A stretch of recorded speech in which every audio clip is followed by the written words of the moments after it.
अल्लाह ने जिंदगी दी, मौत दी, मकसद उबूदियत, अल्लाह की बंदगी।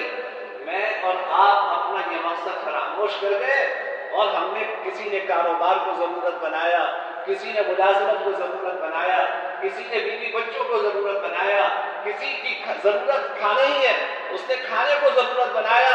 वो अपनी जिंदगी इसी फिक्र में गुजार रहा है, इसी फिक्र में गुजार रहा है। हिसाब किताब करता नहीं है तो ये करता है कि यार चलो कितना खाया, आओ वजन करते हैं, वेट करते हैं, पता चले कि इस साल वजन मेरा बढ़ा है या कम हुआ। बंदे खुदा, वजन की फिक्र है, जिस्म की फिक्र है, मेडिकल टेस्ट करवाते हो अपने, उसकी फिक्र है कि इस साल जो है वो शुगर लेवल क्या रहा, इस साल जो है कोलेस्ट्रॉल का लेवल क्या रहा, किडनी क्या काम कर रही है। इन सारी चीजों के लिए तवानाइयां सर्व हो रही है, इन सारी चीजों